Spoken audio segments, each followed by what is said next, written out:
Alors, très bien. Donc, on va voir aussi gestion des fichiers. Donc, gestion des fichiers, c'est très très important aussi avec en programmation Python. Donc, c'est ça qui va nous permettre en fait de lire un fichier, d'écrire un fichier, de modifier un fichier. Donc, tout cela en fait, c'est la gestion des fichiers. Donc, la gestion des fichiers est une compétence essentielle en data science, d'accord, pour manipuler, lire et écrire des données efficacement. Donc, Python fournit plusieurs méthodes intégrées permettant facilement d'ouvrir, d'accord, et de fermer des fichiers, de lire et écrire les données, d'accord, et de gérer les erreurs potentielles. La manipulation des fichiers est cruciale pour sauvegarder des données, lire des configurations ou traiter des logs. Python offre une API, d'accord, simple et robuste via la fonction intégrée open et with. C'est très important ces deux fonctions-là. Surtout open pour ouvrir, with aussi. Donc voilà. Donc ouvrir un fichier avec open. En Python, un fichier peut être ouvert avec la fonction open à travers différents modes. Et quels sont les différents modes? On a les R. Donc, si on ouvre un fichier et on met lui cet argument R, c'est pour dire lecture uniquement. Le W, c'est pour écrire ou créer ou écraser les fichiers. Et A ajoute du contenu à la fin du fichier. Et le B, c'est mode binaire, par exemple RB ou WB. Mais beaucoup plus, on utilise que le 3 là. Donc ajouter, écraser ou bien lire. Ça, c'est un exemple. Donc, on va ouvrir d'abord un fichier. Donc, ouverture des fichiers en mode lecture. Donc ça, on a un fichier, donc égal quoi? Open. Donc avec cette fonction open là. Open data slash example.txt. Pourquoi data example.txt? Parce que ça, on va lui donner les chemins pour lire notre fichier. Et pour cela, je vous invite à revenir au niveau de votre racine, là où vous avez mis, en fait, tout, vous avez créé un dossier. On est bien d'accord. Donc, moi, j'ai créé mon dossier Python. Dans Python, j'ai écrit, en fait, Python débutant. Et dans débutant, donc, j'ai tout cela. Donc, j'ai créé un dossier data dans lequel dans lequel j'ai mis ces fichiers-là, ces fichiers exemple.txt. Donc, ici, vous pouvez ici mettre aussi new file pour vous. Donc, créer un dossier data dans les fichiers data. Mettez par exemple ici un exemple. Si exemple, euh, j'ai ajouté voilà, l'exemple.txt. Et dans ça, il faut l'ouvrir et vous pouvez écrire quelque chose. Attendez, ça, il faut que ça s'ouvre. Et puis voilà. Donc, on peut dire par exemple bonjour. D'accord? J'enregistre et je reviens au niveau de cela. Donc, j'ai dit quoi? C'est le chemin, c'est les dossiers data que j'ai créés. Et exemple, c'est les fichiers .txt que j'avais créés ici. D'accord? Je dis bonjour. Donc là, si, et il faut faire très attention. Mon fichier, j'ai deux fichiers. Un fichier avec, attendez, je vous montre. Un fichier avec un simple E à la fin et notre fichier avec deux E à la fin. Donc, je viens ici, je mets les deux E là, .txt et read. R, on avait dit c'est lecture uniquement. Ici, on ne peut pas créer ou bien modifier ou bien écraser. C'est juste pour lire. Donc, les encoding. Encoding égale ITF8. Il y a encoding ITF6, il y a encoding ITF16, je crois. Mais généralement, en fait, en latin, beaucoup plus on utilise que le ITF8. Donc, ne vous souciez même pas, mettez directement ITF8. Donc, lecture du contenu. Donc, on va dire contenu égale quoi? Fichier.read. C'est pour dire je dois lire ça. Et print au contenu. Donc, je dois mettre contenu ici et fermeture après fichier close. Donc là, j'exécute Et puis voilà, donc je lis quoi? Bonjour. Je lis le fichier bonjour. Donc, exemple ici, j'écris euh, bonjour, je m'appelle, je m'appelle, d'accord, Massar. Très bien. Donc j'enregistre, et je reviens là et je dois exécuter à nouveau. Vous allez voir. Très bien. Bonjour, je m'appelle Massar. Donc c'est comme ça qu'on lit en fait euh, un fichier, d'accord? Et là, c'est pour la fermeture. Donc par exemple, là si, attendez, voilà.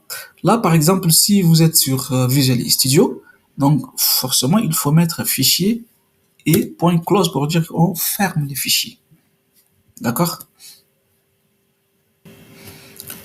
Donc, on va aussi voir l'utilisation recommandée avec with. Donc, with est aussi une fonction pour lire un fichier comme ici on avait dit open. Donc, pour ouvrir, plutôt, excusez-moi, pour ouvrir un fichier.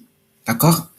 Donc, la différence entre open et with, quelle est la différence? La différence est que ici, par exemple, ici j'ai dit fichier égale à open data pour lire, donc voilà, lecture, ici contenu, fichier et point print contenu ici. Donc avec cette fonction open là, c'est que si je dis pas fichier point close, c'est que le fichier est en mode mémoire. Il n'est pas fermé. Travaille en mode mémoire. D'accord? Quelque part, il est ouvert. Mais avec cette fonction with, même si je spécifie pas les fichiers point close, c'est qu'automatiquement, lui, il ferme ça. C'est ça ce qu'on avait dit ici, utilisation recommandée avec with. L'instruction with permet une gestion automatique de la fermeture des fichiers, même en cas d'erreur. D'accord? Donc ici, on écrit with open data, exemple, d'accord? Voilà. .txt, read, encoding, et ici contenu égale fichier .read, d'accord? Et print open. Donc même si j'exécute, voilà, j'obtiens toujours le même fichier. Bonjour, je m'appelle Massar. Donc à présent, on va voir écrire dans un fichier. On a déjà vu lire. Ici, on avait dit ouvrir un fichier. Et voilà, donc maintenant, on va écrire dans un fichier.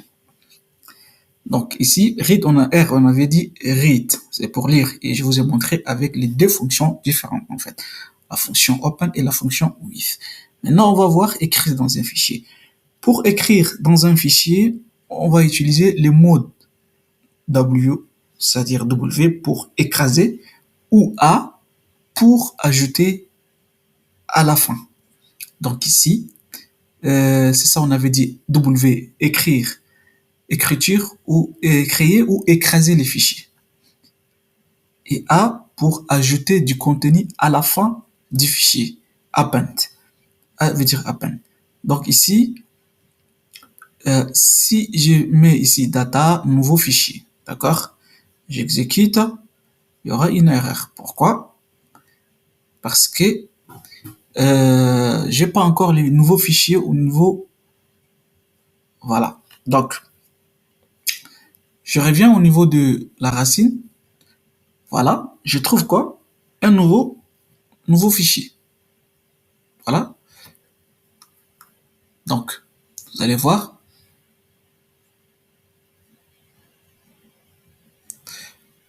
Donc, n'oubliez pas de prendre des notes. Voilà. Donc ici, euh,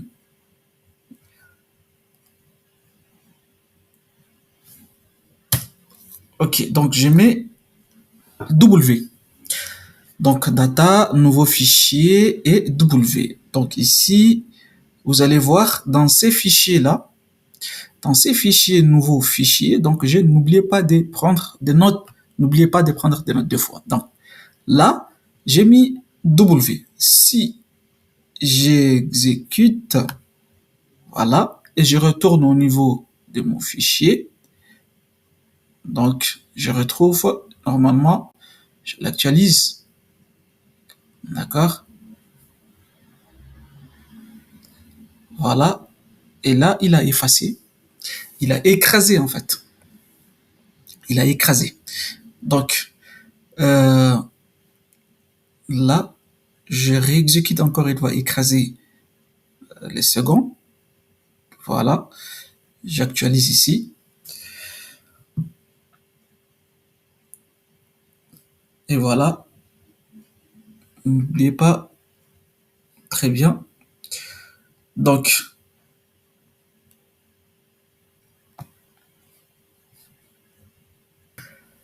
donc si par exemple ici j'ai dit bonjour ma salle, ça c'est au niveau de l'autre fichier, j'ai dit j'espère que vous allez bien. Donc si j'ai dit j'espère que vous allez bien. OK. Donc j'exécute. Eh ben vous allez voir. Là actuellement j'ai n'oubliez pas de prendre note. Donc j'exécute.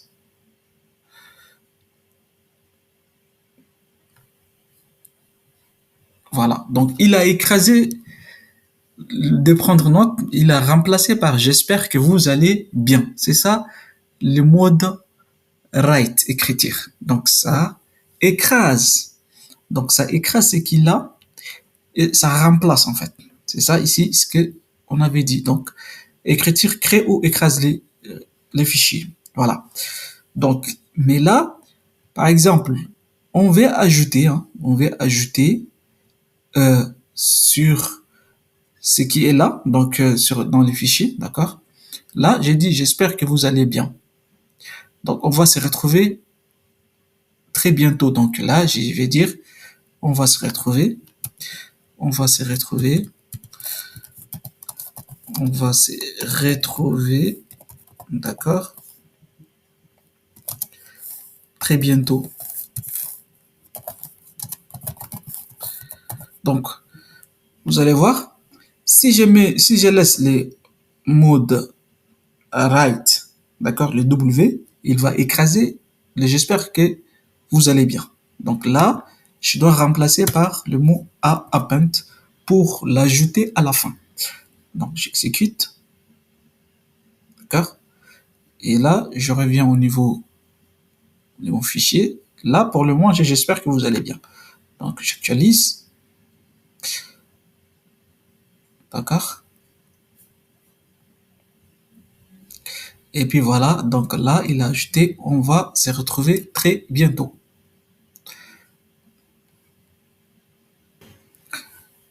On peut aussi lire un fichier ligne par ligne. Donc ici, on a écrit dans un fichier, et là, on peut lire un fichier ligne par ligne.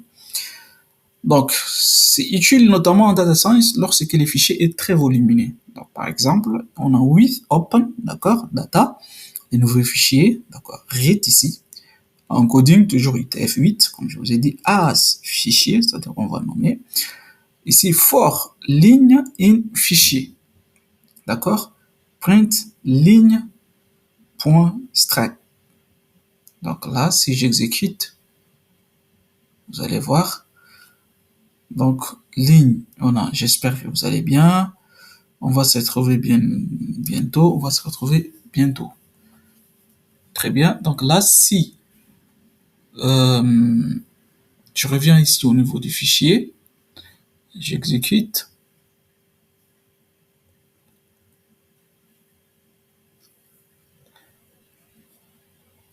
Voilà. Donc ça, on peut aussi le faire ligne par ligne. Donc, on peut voir aussi d'autres méthodes courantes utiles en fait. Par exemple, ici, on avait utilisé point extra, non, on a utilisé fichier .write. Ici, on a fichier .read, mais aussi il y a d'autres ici. On a .read, lire tous les fichiers. C'est ça que l'on avait utilisé. Et read lines, c'est-à-dire lire les fichiers et les retourne sous forme de listes. C'est très important. On a aussi write. .write, on avait déjà utilisé, ça c'est écrit une chaîne dans les fichiers. Et on a write lines, écrit une liste de chaînes. Donc, exemple, on a ici ligne égale, d'accord, première ligne, d'accord, deuxième ligne, troisième ligne, donc with, open ici, data, et on a ça. Donc j'exécute, vous allez voir, très bien. Donc si je viens ici au niveau de la racine pour trouver, donc je dois obtenir normalement, j'exécute,